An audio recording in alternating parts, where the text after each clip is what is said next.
the City, but he managed to subdue that, and it is on his 100th Premier League appearance for Manchester City. A rare goal from Kyle Walker, but it was beautifully struck. For those that remember the goal he scored against Newcastle United in the Premier League against the Magpies at the Etihad Stadium, very similar to that. That was another pearler. Kyle Walker, the difference for Manchester City this afternoon. He doesn't score bad goals. Scores important goals, scores big goals. And Kyle Walker's goal is the difference just before the half-hour mark here at Bramall Lane. Sheffield United 0, Manchester City 1. And Sheffield United now, Fred Eyre, have to do something, because they haven't offered anything so far in the opening half hour and find themselves behind, and they're a club in trouble. Yeah, obviously there'll be a lot resting on the shoulders of the front two, who I've mentioned on numerous occasions. Obviously a striker's first job when the opposition is in possession is to defend, but I think these two, probably under instructions, taking that a little bit too literally, and as you're alluding to now, they need to loosen their own shackles a little bit and try and get themselves into goal scoring positions, as opposed to stopping our back four coming out with the ball.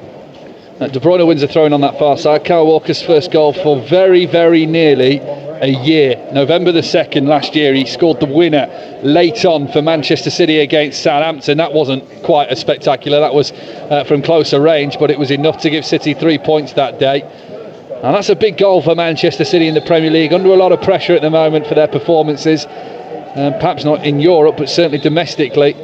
And they have got an important goal here with Kyle Walker. Referee Michael Oliver just sorting out something between Brewster and Laporte, having a word with Laporte there. Michael Oliver, not too sure what went on there, but referee seems happy, no cards given. City play the ball from the far side, their left, to the near side, the right. Diaz, curling ball, long and over the top, won't find Mahrez. He'll wait for the second ball to come down, perhaps from the header of Ender Stevens. City have the ball on the deck with Rodri, floats one, it hangs in the air, waits for Sterling, just in front of him now, goes down towards the left hand side, towards the byline for Manchester City. Can he pull it back? Finds Torres, does he? No, he had his back to goal, he would have to turn and shoot. It would have been impressive from the Spaniard. It's cleared away by Sheffield United and out for a throw on the far side. Yes, Sterling giving Baldock a little bit of a torrid time down that left hand side.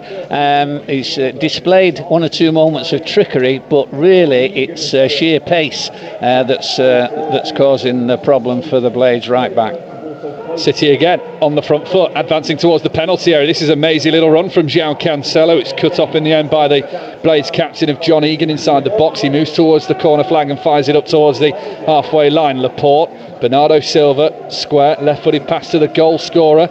You're not hearing this wrong when I say this. Kyle Walker, who gives Manchester City a 1-0 lead, and it's Mahrez back towards Ruben Diaz. 31 on the clock on BBC Radio Manchester, and it's 1-0 to Manchester City. This is Bernardo Silva and Mahrez. A reminder, if you missed it a little bit before, because we had the drama of the goal and the Sheffield United attack as well. At 4 o'clock this afternoon on BBC Radio Manchester, we are going to take Boris Johnson, the Prime Minister's press conference, live. 4 o'clock, we're expecting an announcement. It could give details on a lockdown for England-wide lockdown. We will wait and see, though, at 4 o'clock this afternoon. Sterling on the corner of the penalty area, and towards the far side, gives it to João Cancelo. De Bruyne just backtracks 10 yards away from Minnesota, allowed to create some space.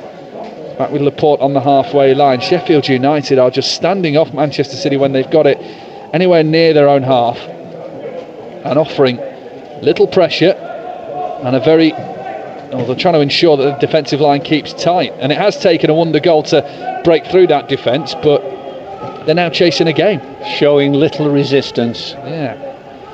13 to go in this first half on BBC Radio Manchester. At half time, we're going to hear back from some of the memories we heard yesterday on BBC Radio Manchester to the late great Nobby Stiles, an England World Cup winner, as Torres comes forward on the edge of the penalty area here, wins a free kick a couple of yards outside the box, left hand side of it, and Manchester City have a free kick in De Bruyne range. Yeah, he did actually, as you quote there, win that free kick, as opposed to him being particularly fouled. He did actually win it, which is not always the case, but it's a beautiful position. As you're saying, Kevin De Bruyne is the one lining it up. Sterling's alongside him. He has potted one or two from here in the past, Raheem Sterling, but not as many as Kevin De Bruyne. Mahrez is now showing an interest as well. If Gundogan was on the pitch, he'd probably be piping up as well, wouldn't he? But De Bruyne and Mahrez in conversation about what to do with this free kick, how to work it in the box for Manchester City. The likes of Bernardo and Cancelo, who formed a three-man wall in front of. It's a bit of a wiggly wall. The Blades wall, which is about 6 strong. It will be Kevin De Bruyne, right-footed low, trying to catch Aaron Ramsdale off guard. It didn't quite work. Well gathered by Ramsdale, made amends for the last long distance effort that he made a complete mess of. This one, a difficult one, low, but a safe pair of hands on this occasion. Yeah, no flapping from Aaron Ramsdale, who is now going to have to wait till next week's game away at West Brom for Sheffield United before he can, as the ball goes in from the right hand side, too pacey on that. Brewster will collect it on the left, this near side. The wait will go on for an Aaron Ramsdale clean sheet, is what I was going to say. 1-0 to Manchester City, 10 minutes to go, just over, of this first half of normal time. Anyway, this is Ender Stevens for the Blades as they try and come forward now out to the right hand side. Osborne deflects off Kyle Walker, and it's behind for a corner kick to Sheffield United. Yeah, hard working Osborne. Used to see him as a young lad at Nottingham Forest. Useful, whatever side team he plays for, because of the sheer amount of graft that he gets through. Put him alongside other more gifted players, and he will win the ball for you and give it to them. Corner for Sheffield United from this near side. In it goes towards the back stick. It's headed behind. That's another corner, isn't it? 2 Manchester City players at the back post. Kyle Walker got the touch, but that nearly caught everybody out because Edison had come to the middle of his goal and didn't move. The ball was over him. And if someone was at the back post for Sheffield United, that could have caused problems. Yeah, it was Chris Basham. He didn't really jump. He just leaned over the City player and thrust his head at it. Result is another corner. In-swinger, left foot. From that far side, in it goes again towards the back stick, again looking for Chris Basham. It will drop to the edge of the D. It's headed in by Osborne to the penalty area again. Ender Stevens arriving. City have cleared it. De Bruyne has got the afterburners on here. Baldock swipes in and clears it out for a throw on that far side to relieve any danger. Yeah, they've been interested to see if Kevin could have got a toe on that, but good play from Baldock, the one who stayed back and to keep the back door shut, and he did just that. If Kevin had got the touch, I think it'd have been a straight run on goal. Mahrez infield, nicely done for Bernardo Silva, who's chopped down there by Ethan Ampadu, and it's a free kick to Manchester City. Who's been a bit quiet, I venture to suggest. Bernardo, struggling to get a toehold in the game. He impressed so much a couple of weeks ago against Arsenal, and then I think all the praise has quieted him down a little bit. Free kick to Manchester City. Mahrez thought about taking it quickly. 1-0 the score to Manchester City with 9 to go in this first half.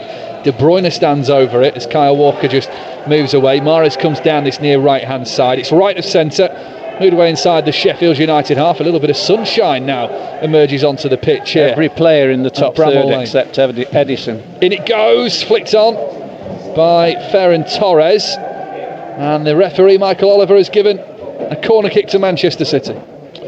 Yeah, Raheem Sterling's jogging across, but I think he's only going to either place it for Kevin De Bruyne or play it short when he comes. He's conceded that one. Yeah, you don't mess with De Bruyne when it comes to set pieces, who heads over to that far left hand side. I hope it's a good one, because it's taken him 60 yards to get across and deal with this corner, so let's make it count. Indeed. So expecting right-footed in swinging, the right arm goes up, in goes the ball towards the near post, flicked on by Rodri towards this near side of the penalty area. Mahrez will pick it up 2 yards from the byline, turns his man in Baldock far too easily. Mahrez tries to pull it across, double triple deflection, and a goal kick is the reward for Sheffield United.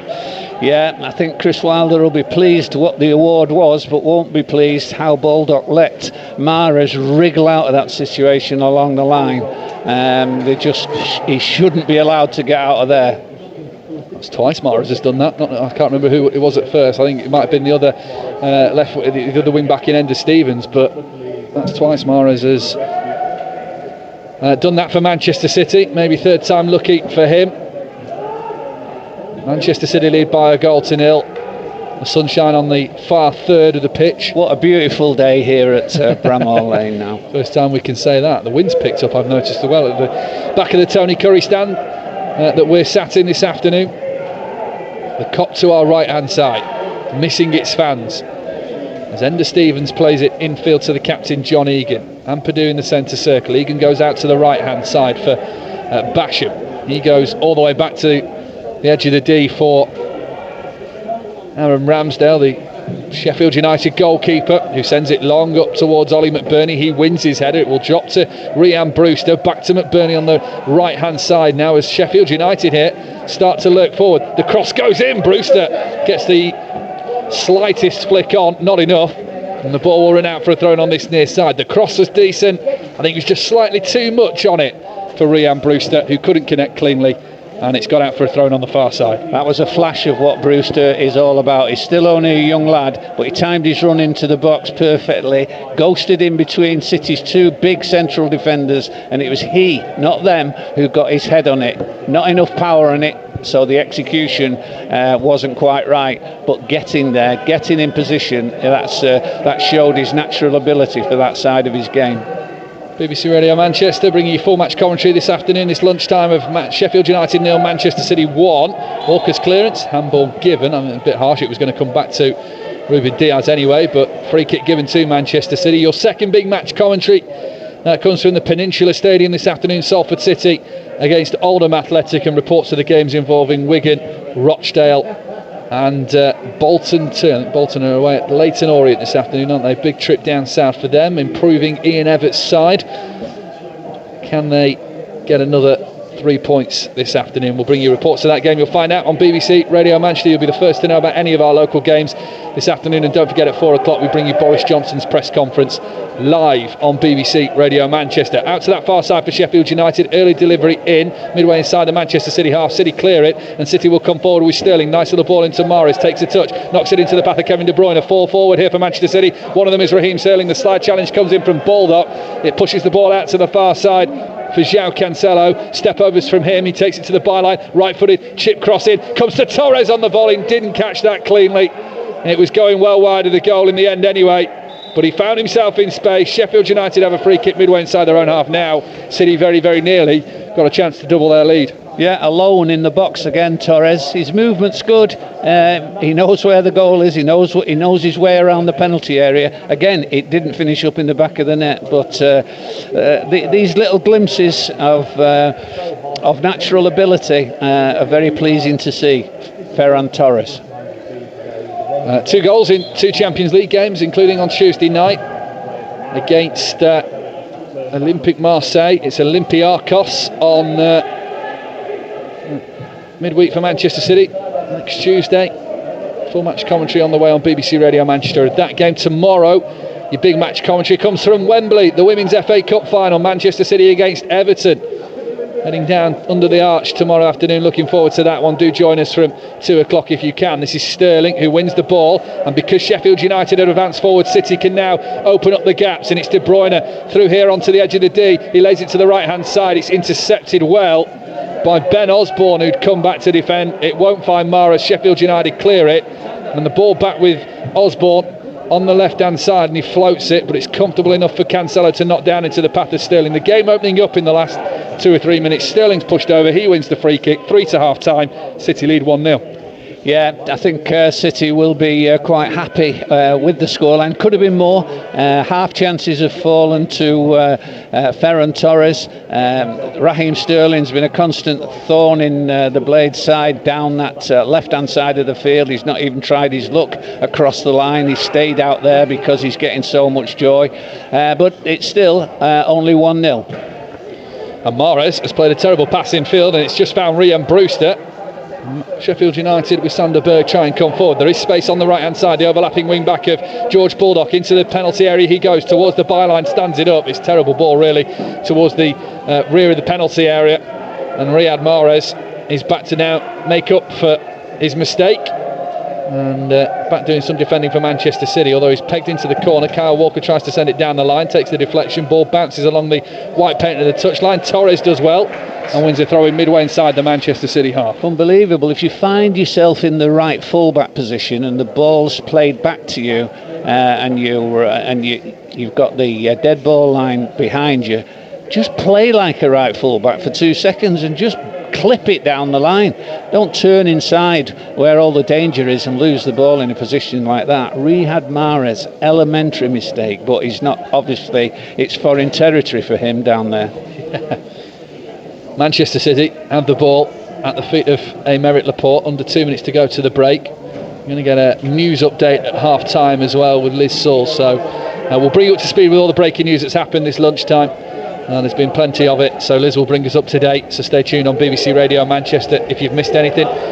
We'll make sure you know about it. Enda Stevens tries to find Max Lowe, into the middle he goes. Ethan Ampadu, Basham 10 yards or so inside the Manchester City half. He lays it to John Egan inside the centre circle, the furthest man back at the moment for Sheffield United as they come forward onto the left hand side. Low out wide, Osborne first time crossing towards the far side of the penalty area. It's flicked away by Cancelo towards the corner. It'll be picked up by George Baldock, lays it back to Basham. Baldock on the touchline on the far side. Infield, Sander Burge has a few touches. Basham again, Burge once more. Low crossing from him towards Ryan Brewster, stabbed away by Aymeric Laporte, cleared away by Cancelo. I think Burge has managed to quite understand where that ball was dropping, but Sheffield United have got the ball back. It comes off Cancelo and a throw in deep inside the Manchester City half on the far side. Yeah, we're approaching the half-time break. 44 minutes.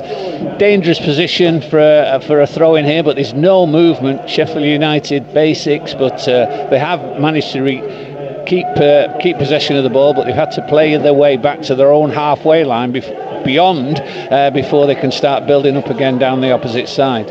Osborne into the middle. Brewster won't win that ball. Here's De Bruyne, first time pass from him. He fancies the space of Sterling. The referee's going to blow for that, isn't he? Bit unfortunate. He did clip his heels, but I don't think it was intentional. They were both running for the same ball, and very fortuitous, I think, for the Blades defender, because I don't think he would have caught Raheem.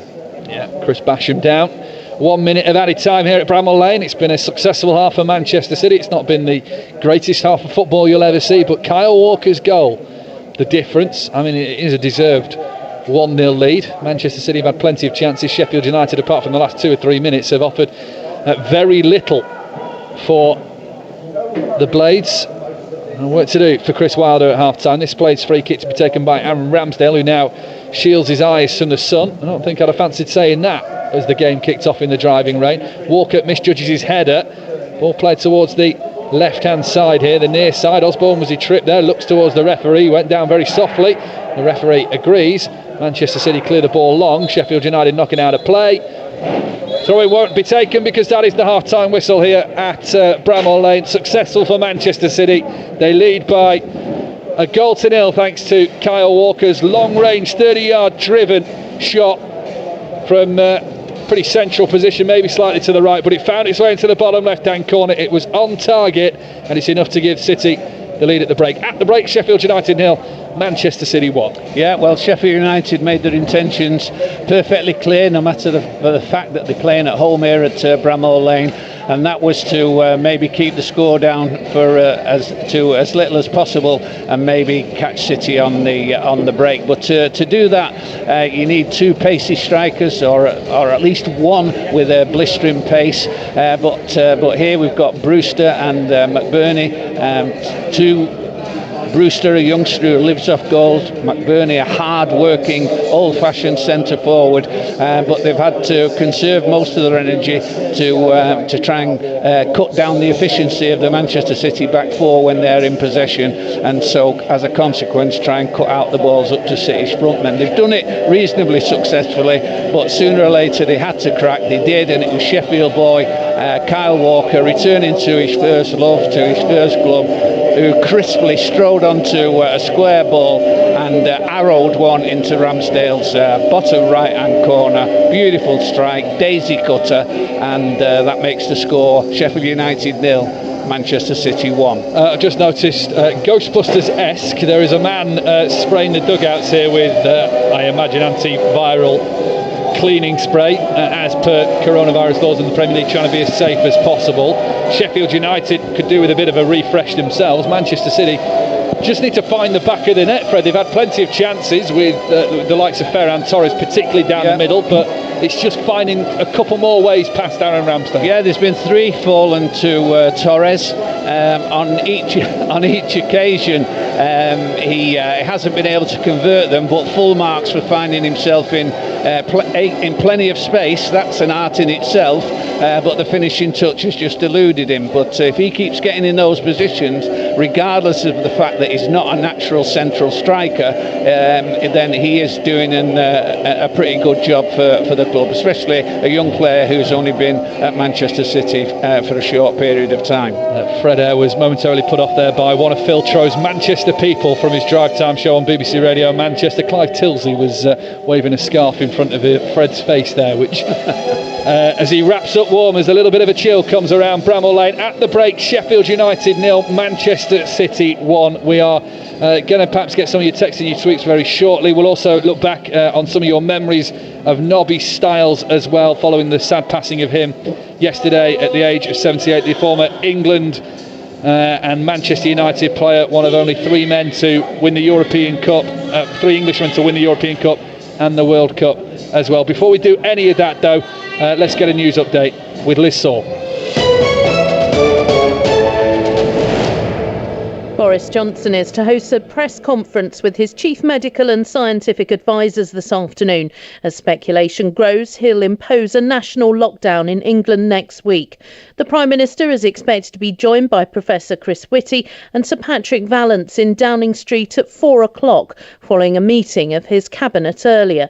The potential policy shift comes after new data showed the extent of cases across England.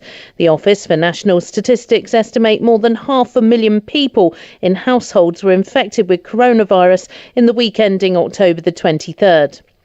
Sir Sean Connery, who became a household name as James Bond, has died at the age of 90. His son said Sir Sean died peacefully in his sleep while in the Bahamas, having been unwell for some time. His acting career spanned decades and won an Oscar in 1988 for his role as an Irish cop in The Untouchables. Sir Sean's other films include The Hunt for the Red October, Indiana Jones and the Last Crusade, and The Rock. And your weather this afternoon: rain will gradually clear, leaving bright spells, but still the chance of blustery showers. Strong winds persisting, highs of 15 Celsius. BBC Radio Manchester Sport.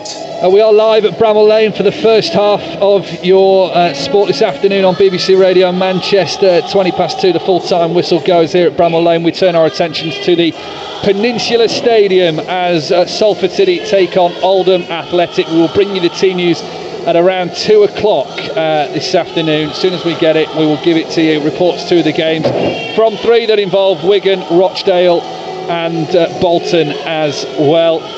Sad news, of course, yesterday the former Manchester United and England footballer Nobby Stiles died at the age of 78 after a long illness. Stiles joined Manchester United as a teenager in 1960, going on to make more than 300 appearances for the club and forming a key part of their glory years under Matt Busby, which of course culminated in their European Cup success against Benfica in 1968. You can also add to his triumphs the small matter of winning the World Cup with England in 1966. Let's hear some of the reflections from yesterday. First of all, former Manchester United goalkeeper Alex Stepney. He was a lovely lad. He was an absolute diamond. I mean, a lot of people said he was the half man of Manchester United. I mean, there was others in the team and there was others in the other teams. No, but he was an absolute diamond of a guy. In the dressing room, training, everything. It was great to be around, but when you look back and I think about how he used to, we all had superstitions, before you went on the pitch. Nobody would, and you go out, but I always remember him. Whenever he went onto that pitch, wherever we were, although his bootlaces were perfect, he would bend down and undo them and do them up again. That was his superstition. Just an ironic thing I remember about him being before a game. You mentioned that sort of hard man image. He was a tough tackling midfielder. He did a lot of the dirty work for some of the talented players around him, of course. But he was, he's one of only 3 men to win the World Cup and the European Cup. 3 Englishmen. He's a much better player maybe than some people remember, wasn't he? Well, that's absolutely right. And the great Sir Matt Busby said that. A lot of people thought that that's all he did. But as a manager, or and when you're playing a team, there's certain times that a player has to mark somebody, and for 90 minutes, and nobody could do that, immensely. I mean, he'd done it for England. I mean, I suppose the one we can all talk about is Eusebio, really. He was the one who, Eusebio, he actually feared Nobby because Nobby never let him go anywhere. But he was he read the game. That was the other thing. He could read the game tremendously well, and he let you know as well. There's times when, he used to tell me off because we all make mistakes. Lovely touch here at Bramall Lane, not only for the passing of Nobby Stiles that we heard reflected in the minute's silence earlier today, but also Goldfinger playing, of course. Sean Connery, former James Bond actor, has died at the age of 90, so nice little touch here at Bramall Lane. For that, I think he appeared in 7 films, didn't he? So Sean Connery sadly passing away earlier today at the age of 90. Let's get some more memories, shall we, from yesterday's reaction to the sad death of Nobby Stiles at the age of 78, the former Manchester United player. Let's hear now from his former teammate and United striker Alan Gowling. He was a great player. I mean, I was fortunate, a youngster at 17, 18 years of age, and playing alongside players like Bobby Charlton, and when you mention Bobby, for me, in the same sort of standing is Nobby Stiles. Totally different type of player, but Nobby was a really good player. He has this reputation for being a toughie, which he was. I mean, very good at marking players, but at the same time, he had a lot of good football skill as well. And he stood alongside players like Bobby. Manchester United have tweeted out and they've said that he was an integral part of the first ever European Cup winning side. He will be remembered as part of Manchester United's and England's history, and what he achieved was just incredible, wasn't it? It was indeed, yeah. And you don't achieve that without having skills. Let's be fair about it. And I think that probably, when you talk about Nobby, you're talking, as I say, as a bit of a toughie. And he had this reputation for marking players and being a little bit, on the naughty side at times. But you don't get to be a great player without having the skills to go with it. And Nobby had those skills. There's no doubt about that. He was very good at reading the game. He could anticipate where you were going to, the opponent was going to move to take the ball, etc. And it was hard at times, but I wouldn't have said that was the strength of his game. His game was full of skill. That's the former Manchester United striker, BBC Radio Manchester pundit Alan Gowling on his memories of Nobby Stiles, who died yesterday at 78. The James Bond themes continue to play here to mark the passing that we learned earlier today of Sean Connery, who has died at the age of 90.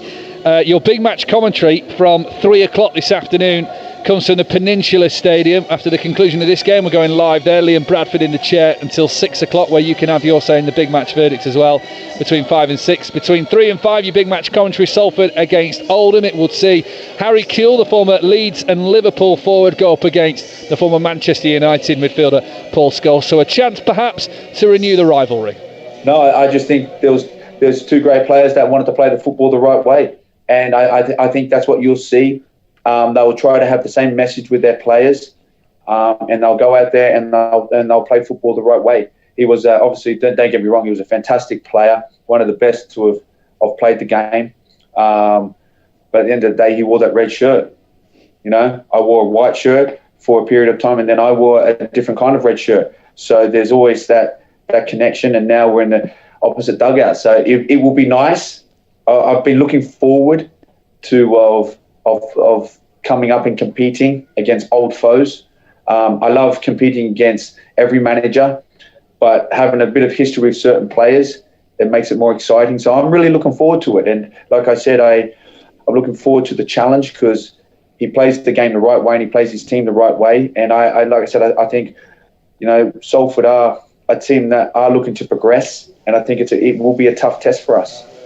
Blue skies above Bramall Lane here in Sheffield. Lovely view of the city skyline we can see on our TV pictures. I wouldn't have said that an hour ago. Let's go to the Peninsula Stadium, shall we? The home of your second big match commentary. Salford against Oldham. Liam Bradford is part of your commentary team, as is the former Oldham frontman Andy Ritchie. Liam, is it as glorious here in Sheffield as it is at the Peninsula Stadium?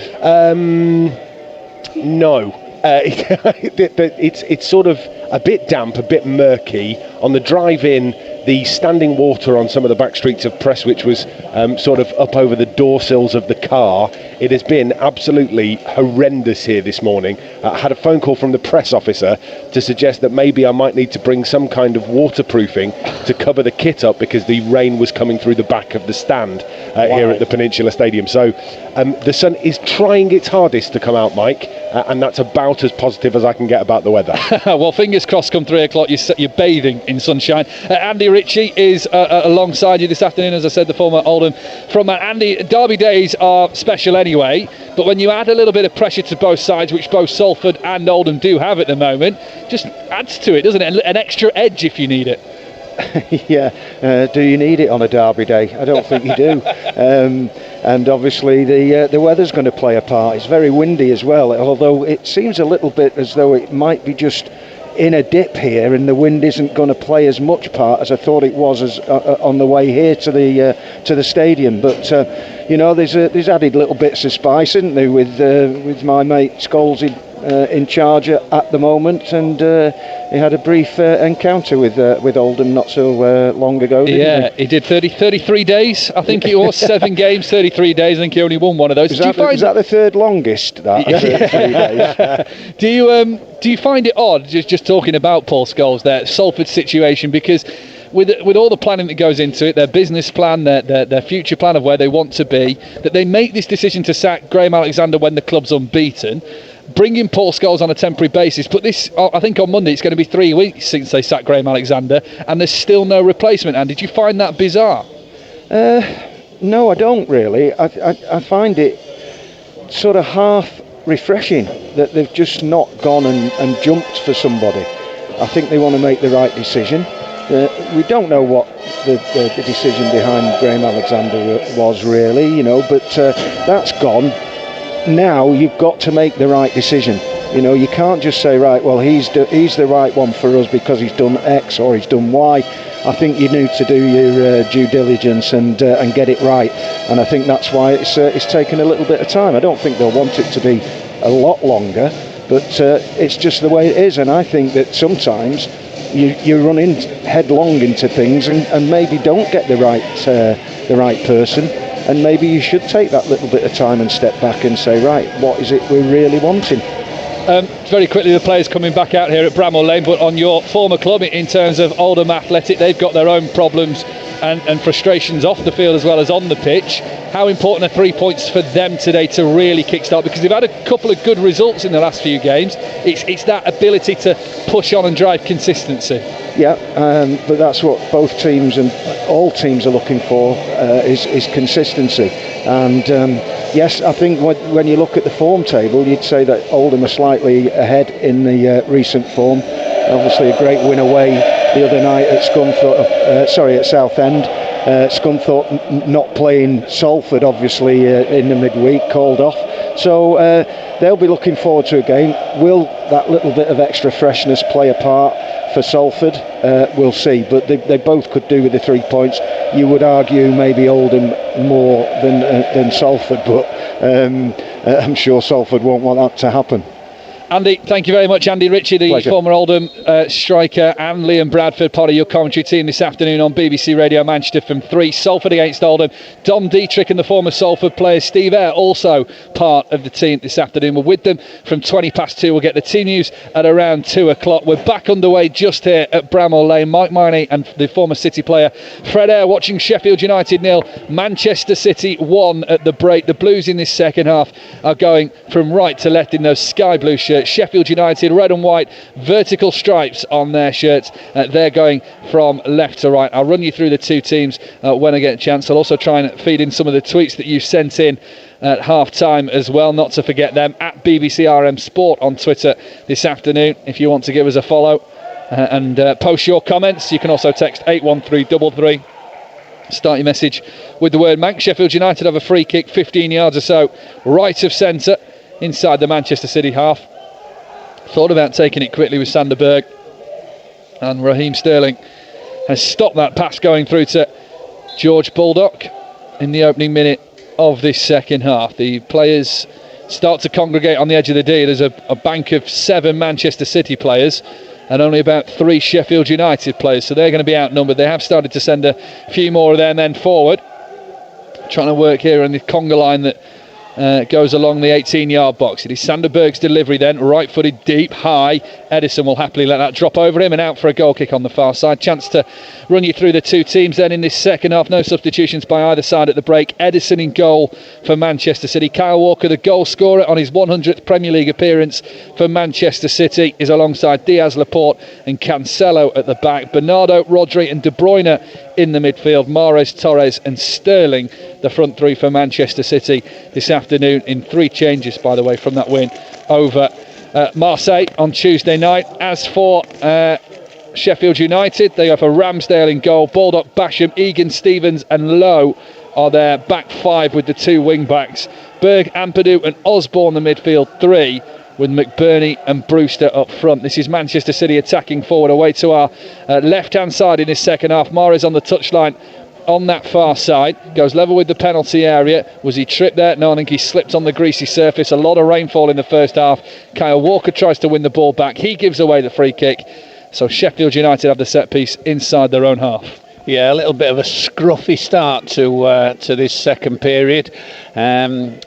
Littered with free kicks and a couple of nudges from Cancelo. The second one, as McBurney came down, landed on his Achilles heel, took his boot off, had to wait while that was restarted, and I think I'd prefer to start this half again. Some of your tweets that came in at half time focused on the midfield, Fred. Matt said, I saw Bernardo on the team sheet lineup. Where did he go? And that comes in the question that you said, where you said you'd hardly seen him. And Ali says, need Gundogan in the middle. Well, he's on the bench, Gundogan.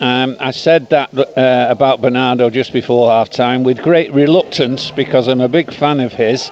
I think he's a great player, but he had absolutely zero impact on the proceedings in that first 45 minutes. He's too good for that another half like that, and he's now on the right-hand side. Tries the shot, it's blocked, it comes to Rodri, another man, a bit like Kyle Walker, who can hit them from distance. Cancelo lets that drop in front of his feet, drags it back onto his left foot, now onto his right, inside the penalty area. His layoff is behind Riyad Mahrez, and Sheffield United are able to break forward now and head towards the halfway line using the pace of Ben Osborne, who I think's lost the boot there. Is he? It's just a piece of red tape in the middle of the field on the halfway line on the far side. This is Baldock, right hand side, heads towards the penalty area. Berg goes outside of him, as does Basham on the overlap. Ampadu out to Berg on the right hand side, 2 yards in from the touchline, swings the ball in deep across the 6-yard box. Edison stayed on his line, knowing that there was very little danger on his goal, and it's out for a throw on the far side of the field. Well, Berg's just taken a free kick from that similar position, overhit it completely, finds himself in the same position again in open play 2 minutes later, and does exactly the same thing. Just wonder whether there's a little bit of wind down there on the pitch. The flags on top of the stadium are flapping quite vigorously. I've seen the linesman flag do so as well. The corners here at Sheffield United, the corner flags can pick up the breeze as well. Not to make too many excuses for Sander Berg, but maybe. As Lowe in from the left hand side, Just about squeezes it past Riyad Mahrez. He plays it down the line now. Basham, quick playing, quick feet here from Sheffield United. This is Ollie McBurney. Osborne on the overlap down the left. On the touchline, can't keep it in. Manchester City have yet another throw-in. They lead by a goal to nil here on BBC Radio Manchester. A reminder of what's coming up. Commentary from 3 of Salford against Oldham. Long ball forward will be over Torres and dealt with by Basham. From 4 o'clock, we're going to take the Prime Minister's press conference. Boris Johnson is going to be joined by his 2 usual aides. Chris Whitty, one of them. And we will get the latest from the government at 4 o'clock. So make sure you tune to BBC Radio Manchester for that. 5 gone in this second half at Bramall Lane. And it started in similar fashion to the first, in that Manchester City are having more of the play. But unlike the first, Sheffield United, when they get hold of the ball, are trying to do a little bit more with it. Stevens out to the left-hand side. Lower weights, quick 1-2 between him and Stevens. Back with Lowe. And now Osborne on the corner of the penalty area, trapped by Kyle Walker each step of the way. Mahrez back doing some defending to force Osborne by the corner flag. He tries a low ball in, it's intercepted by Bernardo Silva. And Manchester City struggling to clear their lines here, but they eventually do on the edge of the D. With Ruben Diaz, who just hooks it up towards the edge of the halfway line. Header comes from Baldock, who opens his palms and says, well, where's everyone else? I'm headering it for the second ball option, but nobody's there to mop up that second ball. This is Diaz and Walker and Bernardo Silva and Walker again, and back to Ruben Diaz as Manchester City try and get their passing game together. Phil Foden, Nathan Ake and Ilkay Gundogan doing their warm-ups on the touchline away to our left-hand side. That's a lovely ball down the line. Torres might be in here. Goalkeeper's off his line. Torres has gone for it. Ramsdale saves the ball because Torres didn't get the height or the curl he wanted on it. And Ramsdale will be quite relieved because once again he's come to the corner of his penalty area as Manchester City break. And once again looks like, as Fred Eyre described earlier, a rabbit caught in the headlights. Yeah, it's on the other end this time, the other side of the penalty area. He got there first. Ramsdale was completely in no man's land. No mean task to chip it in over the keeper and into the net from there. But good players do and have done in the past, and the execution was totally wrong. But that again is a little bit of a chance. Well, Sheffield United came forward on the right hand side. Manchester City are breaking here across the halfway line with Torres finding Kyle Walker. De Bruyne ahead of him, he finds him, and now Mahrez on the right hand corner of the penalty area. He chips it in back post. Oh, Baldock's completely sliced that and took, thankfully from his perspective, all of the power off the ball. And Aaron Ramsdale, because it wasn't a pass back, it was a completely sliced clearance, collected in 2 hands, and a let off for Sheffield United again. Yeah, he was hooking that with his left foot, which should have landed it in the John Street stand on the opposite side here, but it flew off at a cute angle into the grateful arms of Ramsdale, and I'm sure Baldock will say that was a pass back. Cancelo with a clear and obvious pass back to Edison in the Manchester City goal. He's had nothing to do, Edison, at all, has he? He's not had a save to make. No, the corners, the set pieces from Sheffield United have been over him and poor. And, yeah, as you say, Edison, a very, very quiet afternoon. And James Trafford is on the bench for Manchester City with injuries to Zach Steffen and Scott Carson. Zach Steffen before the game and Carson in the warm-up. James Trafford, if he did come on here, would have a very comfortable afternoon as well. This is Bernardo Silva for Manchester City to find Sterling, and Cancelo, who right-footed, floats one up to the far side. In the last remaining bit on that far side that's in shade of the pitch, there is a strip of sunshine. As the blue skies come out here at Bramall Lane, the sunshine shining above, and it's certainly shining down on Manchester City with Bernardo Silva helping to find the silver linings within the clouds that were over the stadium when we arrived. City lead by a goal to nil. Rodri, Walker, right hand side, doesn't fancy the early cross, wanted to take it past his man, it comes off Osborne, then Walker just breezes past him easy towards the byline here for Manchester City, pulls it back, Mahrez isn't there, De Bruyne is, and wide of the left hand post, fired it low, fired it powerfully. It was beaten Ramsdale, but it beat the left-hand post as well, and Manchester City still have that 1-goal advantage. Osborne, who just got beaten by Kyle Walker there, is off. He's going to be replaced by John Lundstrom. Yeah, it's that was the final act, standing like a mannequin as Kyle Walker just sped by him. He didn't look as though he had enough grasp to get there in time, but that's the pace of Kyle Walker when he's in full flight. Osborne was just left standing. I'm not suggesting really that that influenced Chris Wilder's decision, but it was his last piece of the action. And so play starts again, and Sheffield United hook it forward with John Egan. Oh, it's off the heels of Laporte, who tried to watch that ball drop over his shoulder. Didn't quite work, but it worked for Manchester City because the ball is with Bernardo Silva inside the centre circle. Oliver, the referee, Michael Oliver, has to just hold up his run. As Walker from the right now gives it back to the left. De Bruyne stands outside of João Cancelo, who cuts infield right-footed here. Can't find his pass through to Ferran Torres. Doesn't drop into the path of Sterling either. Sheffield United send the ball long. It's straight to Aymeric Laporte, and we go again here for Manchester City, who go forward across the halfway line with Rodri inside the centre circle. Bernardo Silva pushes the ball, guides it out to the left-hand side for Kevin De Bruyne.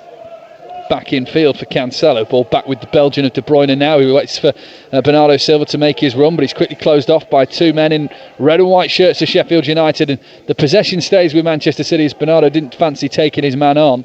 Plays it back down the line. The ball is now inside the centre circle for Ruben Diaz. This is Kyle Walker. Walker low towards Kevin De Bruyne on the edge of the penalty area, and he's tripped there and fouled, and Manchester City have a free kick to the right hand side of the penalty area, 25 yards from goal, and for the second time in this game it is within De Bruyne range. Well, there were no protestations from any of the players, so we'll take it that everybody was right, including the referee. But I honestly thought that was a foul by Kevin De Bruyne. I thought he slipped and took his man with him. Yeah. So anyway, it's a very dangerous position. I don't think Mr. Wilder will be particularly pleased if this fizzes into the net. But we just gratefully accept any refereeing decisions that go our way. 11, almost 12 gone in the second half here at Bramall Lane. A perfect chance for either Mahrez or De Bruyne from this free kick. Mahrez is backed away. De Bruyne now takes 1, 2, 3, 3.5, 4, 5 strides away. But it will be Riyad Mahrez, left-footed curling, and the save by Ramsdale to turn it round the post and out for a corner. Decent hit by Mahrez, again keeping it low. The keeper got down well and pushed it round the post. Yeah, well struck by Mahrez, and another good save from Ramsdale. That's the bottom right-hand corner where he's already been beaten by a drive from about that distance by Kyle Walker, but not on this occasion. Great save from the keeper. So a corner kick to Manchester City, who still lead by that goal to nil. Aaron Ramsdale has been busy this afternoon. De Bruyne's delivery in towards the edge of the penalty area. Where will it fall? Bernardo Silva gets it out to the right hand side. It's just outside the box now for Riyad Mahrez, who gets it on his left foot, swings it in. Chance for Torres here maybe to turn and shoot, but he can't. He's crowded out by 3 Sheffield United players. The ball drops to the feet of Ethan Ampadu, who goes towards the byline and sends it up towards the halfway line. Yeah, Bernardo Silva in the right back position. He's had a little bit more involvement in this second half, but during the close season with the departure of David Silva, I just thought it was a ready-made opportunity for Bernardo Silva with his skills and ability to just slot into that David Silva role and make it his own, but it's not proving to be that way at the moment. No, it was against Arsenal. It worked brilliantly against Arsenal, but not so much in the games that have followed. Big game next weekend for Manchester City in the Premier League at home to Liverpool. Happy memories from back in July when City put 5 past the Reds. And they'll hope to do the same again and really get their Premier League season on track. Liverpool, of course, injury hit, just like Manchester City in a way. This is Walker. Rodri, that game Sunday at 4:30. Before then, Champions League on Tuesday night for Manchester City as they take on Olympiacos. Coverage of our game starts at 6 o'clock. Reports of the Oldham game, which kicks off very early. Well, the advantage of no fans. With commentary of Manchester City from 8. Reports of all of our other games at 7 o'clock. The hour march here at Mark comes across here at Bramall Lane. And Manchester City lead by a goal to nil through the man on the ball right now in Kyle Walker, who comes into the sunshine on that far side of the field. Back into the shade now with Aymeric Laporte. Those on the left side of the pitch are going to be rather disappointed this afternoon. Not going to see any sunshine. This is Bernardo Silva out to De Bruyne, who's now on the right hand side. He plays it infield, short and back towards Kyle Walker. Mahrez by the touchline on the far side is offering an outlet, which is where Walker goes. It's back into the Manchester City half, ball to feet of Ruben Diaz and now Aymeric Laporte. Those two will want to strengthen their relationship and strengthen their defensive bond, and there are promising green shoots emerging for Manchester City in the defensive positions after a couple of seasons of being heavily questioned. It looks like maybe they have found their answer in Ruben Diaz and Aymeric Laporte. The question comes, can they keep them fit? Particularly when you've got the manager moaning just how tired and exhausted the players are and how mad it is that they can't make 5 substitutions in a game. Well, Manchester City, with the hour mark here, are yet to blink when it comes to substitutions. This is Sander Berg on the edge of the centre circle, a space out on the near side which they find with George Baldock. Everyone gently trots towards the edge of the penalty area. Basham, right footed, brings it now onto his left and heads towards the penalty area, just slips but manages to work the ball to Baldock. Burgess on the overlap, it's a chip ball in, it might float. Has it gone out of play? Not according to the linesman on this near side. And Mahrez comes away on that far side. It's another iffy ball from Sander Berg, who has a lot to do to impress the Sheffield United fans after that big money move from January, and a couple of poor crosses in this game so far. 61 on the clock, Sheffield United 0, Manchester City 1. And City have been here before and know the advantage of getting a second goal. They have tried, they have come very close. Mahrez and De Bruyne free kicks, perfect examples of that, but Aaron Ramsdale stayed in the way of those as De Bruyne was tripped on the far side just inside the Sheffield United half and wins Manchester City a free kick. Yeah, a bit of a wild challenge there on De Bruyne. He's every right to complain to the referee, but of course the referee's given a free kick. It wasn't a bookable offence, I don't think, so I don't know what else Kevin would expect him to do. It's just a little bit of frustration. It was not a vicious foul, but definitely a foul nevertheless. A reminder, at 4 o'clock this afternoon we're going to be taking Boris Johnson's press conference live here on BBC Radio Manchester. The Prime Minister will be addressing the nation. You can hear that, so stay with us. That will be worked around commentary of Salford Oldham, which comes at 3 o'clock. We will bring you the T-News in around 10 minutes or so from the Peninsula Stadium. Liam Bradford, Dom Dietrich, Andy Ritchie and Steve Eyre, your commentary team at the Peninsula Stadium this afternoon. Reports of Wigan, Rochdale and Bolton as well. Ampadu goes back into his own half for Egan, square from him. Finds Stevens. Now Ampadu again, poor pass again from him. He struggled to find his range today and Sterling's intercepted. He gives it to De Bruyne, poor pass from Kevin De Bruyne now. They're all at it. Chris Basham intercepts, knocks the ball to the far side. That's not gone out of play and everybody was at half pace there. As the ball is played from Lundstrom into Berg. Only Lundstrom was awake. And Manchester City have to get back here because Sheffield have men over on the right hand side with Baldock. Now Basham, Ampadu joining the fray as well. Back to Baldock once again on the corner of the penalty area. Basham, Sheffield United looking to work the ball into the box. Baldock pulls it across. Rodri intercepts. Manchester City send up to the halfway line. That'll be danger only temporarily relieved as Stevens finds Ampadu. Now Berg. Only two players inside the penalty area so far for Sheffield United. Baldock's got it on this right hand side, lays it back to Berg again. Manchester City have 8 players back here doing defensive duties, plus Edison inside the box as well. So far they're holding up and forcing Sheffield United wide and not allowing them to get the ball into the box. There is some impressive defensive work from Manchester City here. Ampadu into the middle of the park again. Stevens can't find his pass. It's cleared away by Bernardo Silva up to the halfway line. John Egan has the ball to feet just outside the centre circle. McBurney and Brewster will be tearing the hair out. They're making runs in the box. There was about 4 or 5 occasions there when the first time ball in, they used to live off crosses last season when they were flying high, the Blades. But on this occasion, on this performance today, they're reluctant seemingly to actually put crosses in. And McBurney in particular, that's food and drink for him. That's what he lives off. Now Chris Basham just went past Ferran Torres there and stumbled to his feet, then went down, and the ball rolled out of play for a goal kick, and the referee didn't award Sheffield United the free kick that they wanted, which caused some frustrations. On the replay, I'm not sure there was a connection between Torres and Basham as they make another substitution here. Sheffield United, Ampadu is off. and in his place, Ollie Norwood. Well, that can only be better news for the Blades. Ollie Norwood, one of the best passers of the ball in the country, let alone in this division. A regular last season, struggled to get in this season, and it'll bring a bit of calmness and certainly a lot of passing ability into the midfield. Born in Burnley, but represents Northern Ireland as Ollie Norwood, and he's not had a chance to pass the ball yet. Here's Cancelo on the left-hand side, brings it in, right-footed, low ball across towards Kevin De Bruyne. Mahrez is outside of him if he wants to use him. De Bruyne back into the middle, had a look up, see if the shot was on, feeds it back out to Mahrez inside the penalty area, but on the far right of it, he uses the step-overs to inch and edge towards the byline.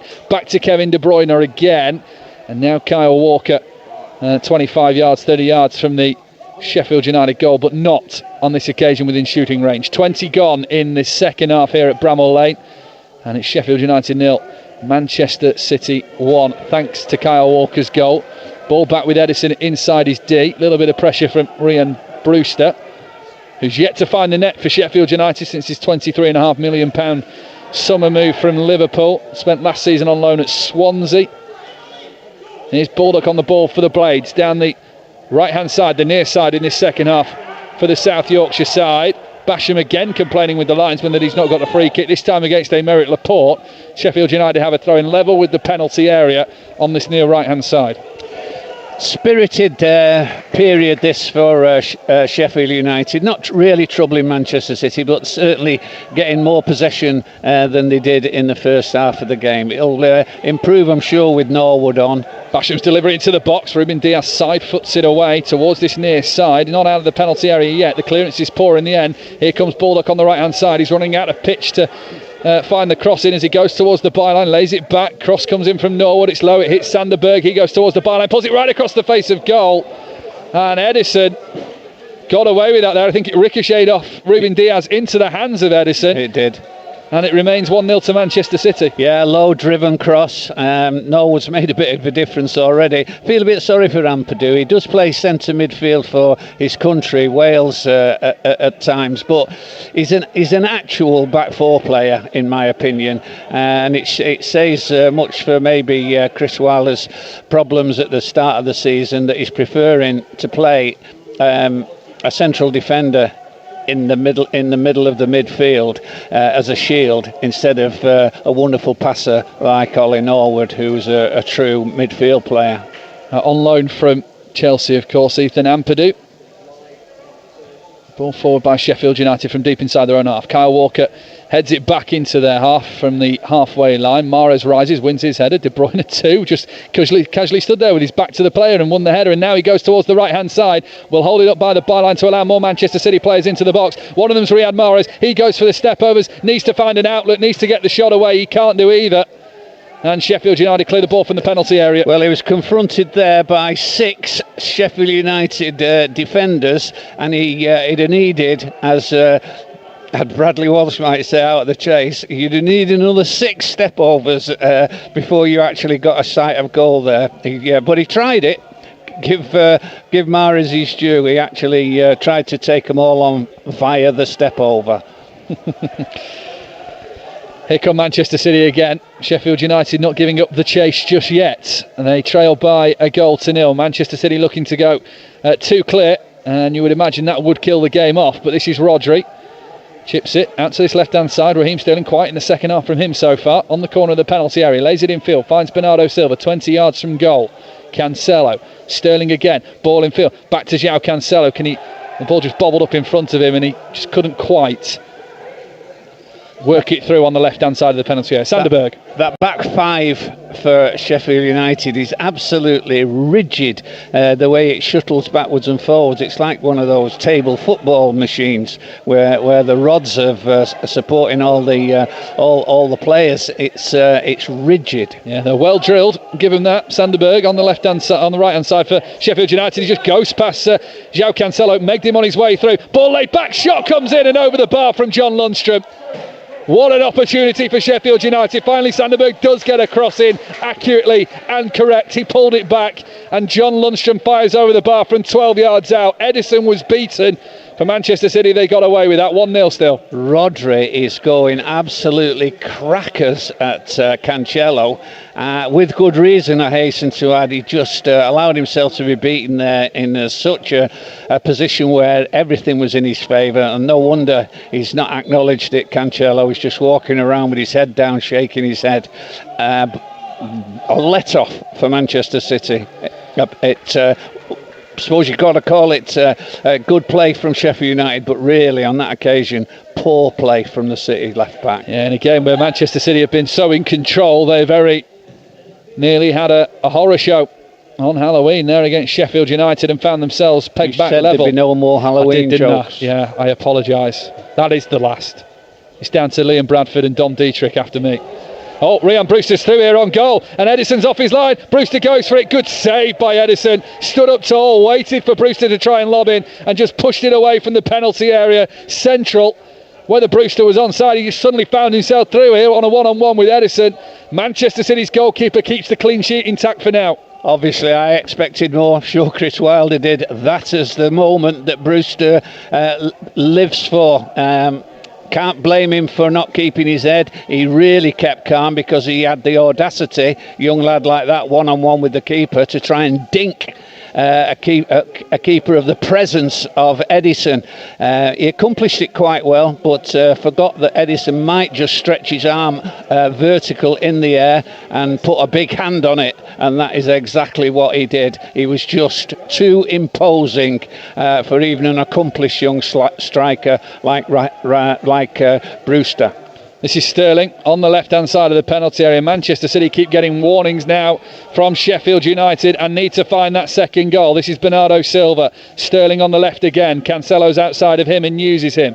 Right-footed cutback. We're going to go to the Peninsula Stadium and get team news in just a moment. This is De Bruyne, who was clattered into by Max Lowe, but still survives. This is De Bruyne again, and Rodri, 25 yards from goal. Central lays it out to the right-hand side. He finds Riyad Mahrez. De Bruyne again. Manchester City hogging the possession on the edge of the penalty area. We are going very shortly to go and get team news of all of our 3 o'clock kickoffs, but for now, Manchester City with Mahrez. Can't find it through to De Bruyne, and Sander Berg and Ryan Brewster tried to combine, but Sterling wins it back easily off Berg. And now this is Mahrez again. Curls it out to the left-hand side. Near side for Manchester City in the second half. Cancelo wins the corner. We'll let this happen and then we'll go around our grounds. 18 to go here at Bramall Lane. Sheffield United 0, Manchester City 1. The goal scorer, the difference, Kyle Walker. Yeah, and at the moment it's a worthy goal, and to be winning a game at his beloved Bramall Lane. Kyle Walker managed to subdue a celebration as the ball sizzled into the net, but he must have been secretly delighted because it was a perfect strike. De Bruyne's corner then from the right, from this near side, the left. It is flicked away from the penalty area. The danger's not clear though as Mahrez heads it back into the box. Rodri wins his header, and then eventually John Egan with a big one away towards the halfway line. Bernardo Silva and Kyle Walker bring the ball down on the floor. The press conference with Boris Johnson, by the way, is now going to be at 5 o'clock tonight. We will still bring it to you on BBC Radio Manchester, but the beauty of that means you get full second half commentary of Salford against Oldham, and that's where we're going to go now. It's your derby, it's your big match commentary from 3 o'clock with the team news. Dom Dietrich. Paul Scholes has named an unchanged lineup to face his former side Oldham in this local derby this afternoon in his 4th game in interim charge of Salford City. For the Latics, Harry Kewell is back in the dugout this afternoon for the first time since testing positive for coronavirus. He's made one change as Blackwood comes in for the injured McAlhaney. Full team news to come at 20 past. Yeah, we'll give it to you in full after the conclusion of this game. Sheffield United 0, Manchester City 1. De Bruyne, a lovely fed through ball to Raheem Sterling on the edge of the 6-yard box. The angle is tight. He needs to pull it back. He tries to do that. Ricochets off the Sheffield United defender in the penalty area, and Aaron Ramsdale makes the save. Still 1-0 to Manchester City. Team news at the DW Stadium. Wigan Northampton. Paul Rowley. 3 changes for John Sheridan's side after just 1 point and 1 goal in the last 5 league games. Gavin Massey, Curtis Tilt and Will Keane join a growing injury list. 18-year-old Tello Asgard and Ollie Crankshaw, signed from Curzon Ashton, make their first league starts. Alex Perry steps up. Sheffield United have the ball at the back, so we're going to go to the Crown Oil Arena. Rochdale taking on Bristol Rovers. This is Sani Rudravajula. It's as you were here at Rochdale. No changes to the side that managed a brilliant 2-2 draw with Sunderland on Tuesday night. So you've got Bazunu in goal, Bowler, O'Connell, Roberts and McLaughlin in defence, Rathbone, Ryan, Morley and Lunt and Newby in midfield, and Beasley up front. Reports from Wigan and Rochdale from 3 o'clock. Your big match commentary, Salford Oldham. We'll get the team news very shortly from the, what's it called these days? Is it Matchroom Stadium still? Leyton Orient against Bolton Wanderers. Jack Dearden providing reports of that. We'll let you know the team news as soon as we have it on BBC Radio Manchester. Still Sheffield United 0, Manchester City 1 here. You've missed nothing. Quarter of an hour to go. Sheffield United have been flashing the warning signs in the second half of this second half. And Manchester City have won a free kick inside their own half. They need Fred Air either to get some fresh legs on to liven it up a little bit. I'm thinking Phil Foden. Phil Foden. They need to find a second goal. Yeah, I'm sure we'll have an introduction of somebody shortly, preferably Phil Foden, both our choices, just to liven things up a little bit. It has been scrappy, it has been scruffy in this second half. It's not been free-flowing, but we're still winning 1-0. Manchester City cross the halfway line with Bernardo Silva. Going to hear from Harry Kewell and Ibu Toure and Carl Pierre Gianni between the full-time whistle here at Bramall Lane and 3 o'clock kick-off at the Peninsula Stadium. Carl Pierre Gianni now in Oldham colours, of course, so he wants to go back to Moor Lane this afternoon and win against his former side. He was sold to Oldham in the summer from Salford. He spent last season on loan there, the second half of last season anyway.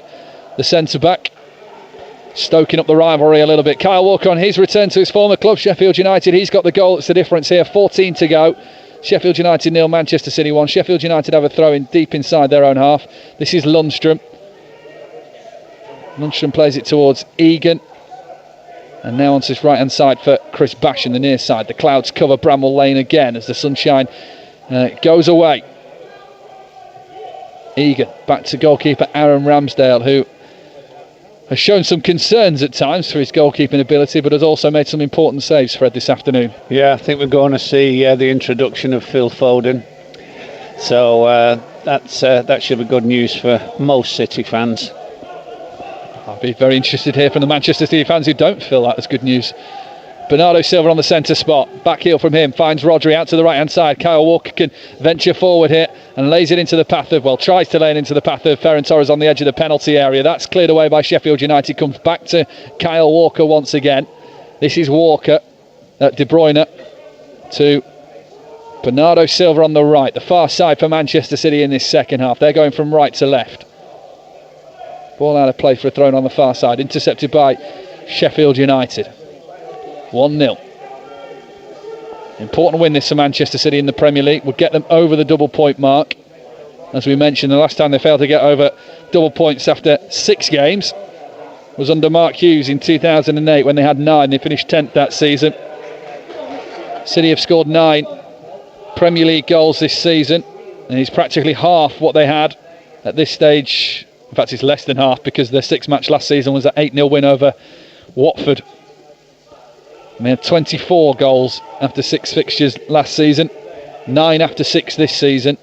If they can get that into double figures today, that should kill the game off. Sheffield United have looked dangerous for 1 goal, certainly for no more than that. City have a free kick on the far side. As we approach the final 12 minutes here, Fred, what do you want to see from Manchester City?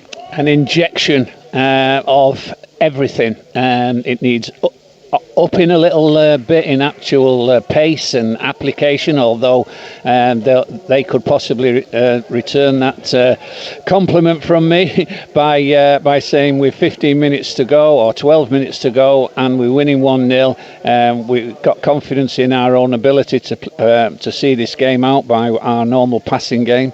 And we've had a new innovation there. 2 players have just taken a throw-in with 2 different balls, so I don't think that's come instructions from the touchline, but I'd like to see us step it up for the final few minutes and maybe then seal it off just 2 or 3 minutes from the end. Hopefully Phil Foden will do again what he's done in the last few games and inject that sense of urgency and ability. Yeah, the multi-ball option on around the pitch. No ball boys at these games, so balls placed on cones. They get a spray every now and then as well. to disinfect them. This is Laporte. He goes into the centre circle, finds Ruben Diaz. So we're off to Leyton Orient. Bolton, the visitors, with the team news. This is Jack Dearden. Wanderers unchanged, 3 games unbeaten. There is a change on the bench. Tom White, now fit again, is amongst the Wanderers substitutes. Krellin in goal. The definitive 3 central defenders, Baptiste, Delaney and Santos. The wing backs wide on the right, Kioso. Wide on the left, Brockbank. Sarcevic, Tuck, Crawford, Ganoa and Delfonso up top for the Wanderers. Thank you very much, Jacko. Reports then on Leyton Orient against Bolton this afternoon. The same with Wigan and Rochdale in their respective games. Commentary, Salford, Oldham, and we'll be with the team at the full-time whistle here at Bramall Lane. Sheffield United 0, Manchester City 1. City in the strip of sunshine on the far side at the moment. Ruben Diaz back into the shade and into the 6-yard box inside their own half to find Edison. Lovely ball from Laporte to find De Bruyne, who's turned and is in space and heading towards the Blades penalty area. Pushes it out to the right-hand side. Mahrez inside the box. Walker's joined there too. It is Mahrez towards the byline. Just ran out of space, ran out of time, and it goes behind for a goal kick. Yeah, he's gone goal hungry, Kyle Walker. Sprinted at least 70 yards for an underlap alongside Mahrez, who used him as a decoy. I bet he's saying thank you very much, and then ran out of pitch himself. So it just fizzled out into nothing, which has been indicative of quite a lot of the moves in this game, to be fair. Foden on for Torres is the Manchester City substitution. Max Lowe is off for Sheffield United. In his replacement is Derek McGoldrick, who scored his Premier League goal in the defeat to Arsenal at the start of October. Just short of a month ago, we were told that Sheffield United, by some of our colleagues here, were very unlucky not to get anything in this game, and now he's going to put pressure on Aymeric Laporte. Sheffield United's number 17. Laporte gets it back to Edison, who sends it out onto that far side for the chest control of Kyle Walker. Walker in field to Bernardo Silva. Manchester City still lead by a 0-0 here on BBC Radio Manchester. Diaz, Edison, another clean sheet for the Blues will only help them grow in confidence as the ball is played down the middle. Mahrez gets the flick on, won't find Sterling though, and Ender Stevens has it on the halfway line on the far side for Sheffield United. Torres has come off, as you said, but Foden hasn't taken his place down the middle. Raheem Sterling's gone in there, and Foden's filling in on this left-hand side. I don't think Sterling necessarily prefers playing there, but certainly from Phil Foden's perspective, he certainly likes to be out on the wing in that attacking left-wing position. And Manchester City will look to utilise both of those, and Sterling can find himself in the right positions. This Baldock, though, bringing it in from the right. What was he trying there with that ball? Across the 18-yard box. What a waste for Sheffield United, who are chasing this game. Foden intercepts and now can come forward here. 3-on-3 for Manchester City with Sterling advancing in the middle. Mahrez also entering the penalty area. Foden tries to find Sterling. He just had to hope that pass would find its way through. The defenders have done their job in trying to cover from the earlier mistake and clear the penalty area eventually with the clearance. That the pass didn't find Sterling. City back on the ball with Kyle Walker. 7.5 to go. City holding on to this by a 0-0. Walker tries to go down, send the ball one way, down the left of the defender. He tried to run down the right. He was blocked off. He's won a throw-in on the far side. Yeah, last time I saw that was in the school playground. But you can't blame Kyle Walker for trying anything on a day like today, because most of his rampaging runs have all come off. But on this occasion, you're just trying just too much.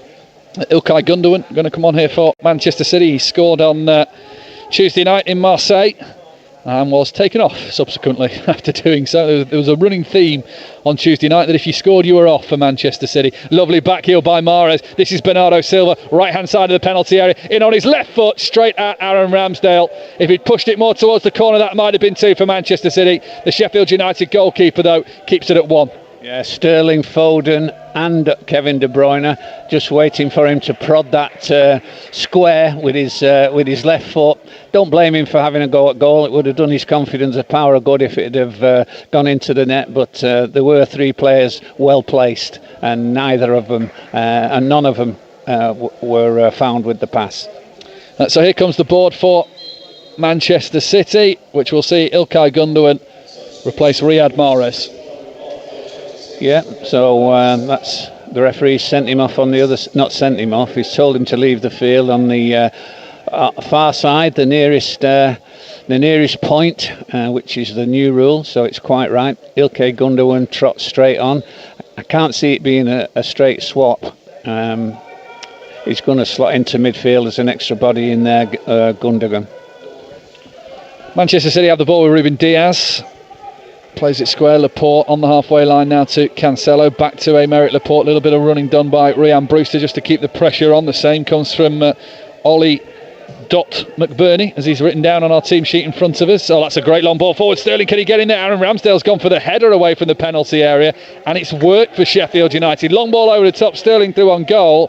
Ramsdale, Edison S there, went in with his head, and it proved successful. It did. Took presence of mind, quick thinking, and the right decision the way it turned out. Stoke throwing now on the halfway line to Manchester City. They still lead by a goal to nil. 5 to go here. Then we're off to the Peninsula Stadium. Salford Oldham to come from 3 o'clock. From 5 o'clock, don't forget Boris Johnson's press conference addressing the nation. You'll be able to hear that live on BBC Radio Manchester. And then tomorrow, your big match commentary comes from Wembley as Manchester City take on Everton in the Women's FA Cup final. Slightly delayed, but the showpiece event at Wembley still goes ahead, of course, behind closed doors, as sadly is the modern era of football. This is McGoldrick out to the left-hand side. Walker's got a cover here as the cross comes in. Sheffield United want the deflection.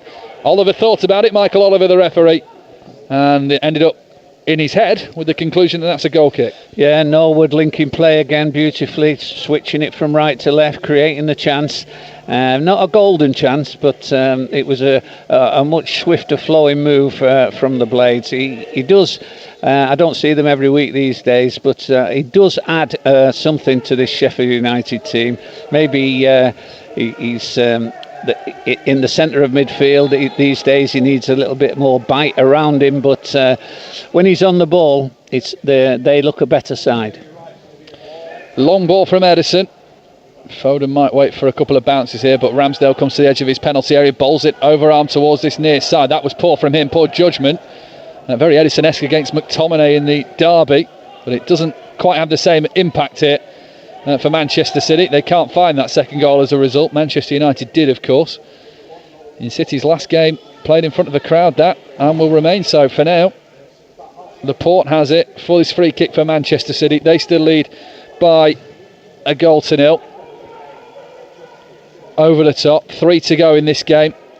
Manchester City lead by a goal to nil. They might make it 2 here with Raheem Sterling on the right hand side of the penalty area, tries to pull it across goal. Shot takes a deflection, and Aaron Ramsdale makes the save again. Yeah, and a long punt upfield to McBurney. I'm sure he's got a good chance of winning this one with a run on Laporte, but Laporte just stood strong and headed it away. He's had a thankless afternoon, Ollie McBurney. If he does get a chance, there's a possibility of him putting it away, but tonight, this afternoon, he has just been chasing lost causes, living off scraps, and really for no end product.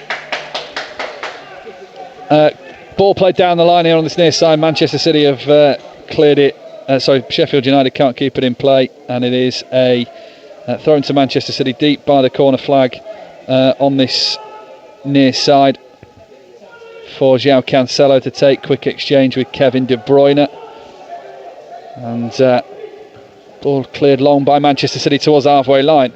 Diaz, Brewster wrestling with him. Diaz is fouled by Brewster, who leant in a little bit too harsh on him there.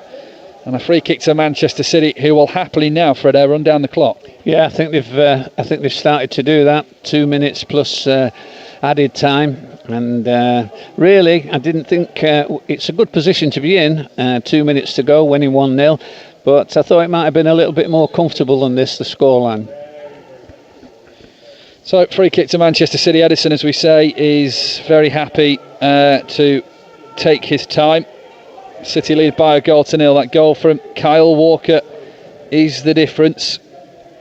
Edison sends it long, straight out of play. A rare error, if you will, from Edison. But again, Manchester City just happy to run down the clock as we approach added time.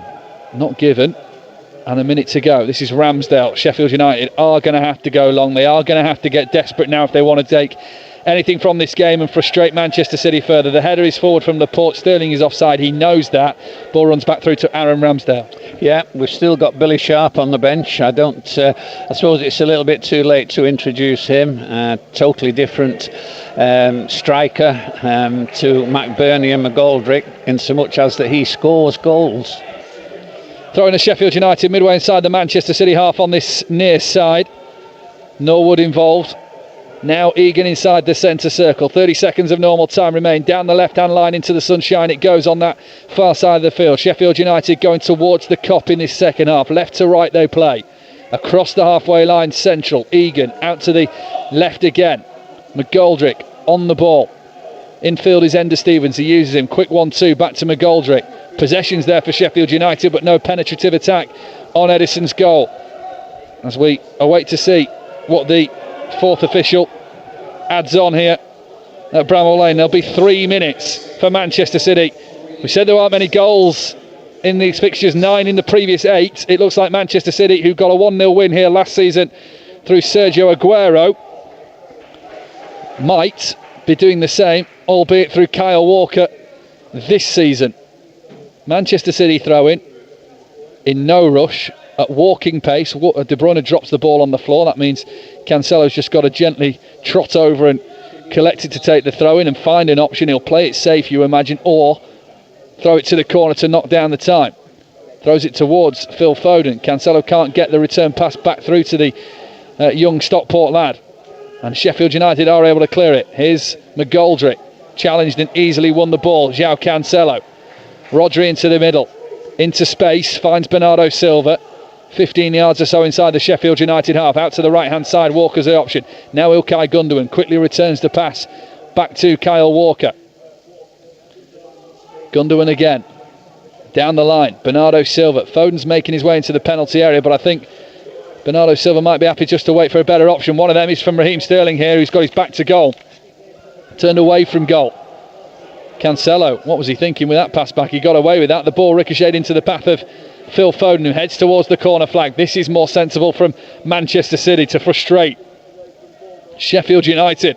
Foden's found a way through here, and Sterling's into the penalty area. It might come back for Kevin De Bruyne. A low shot. So many bodies in the way that it's not going to find a way through. He might have hoped for a deflection past Aaron Ramsdale, who now sends the ball long up and over the halfway line. Just over a minute to go of the additional 3. Laporte doesn't know where that ball's dropping as Ryan Brewster challenges him. Kyle Walker gives the ball away.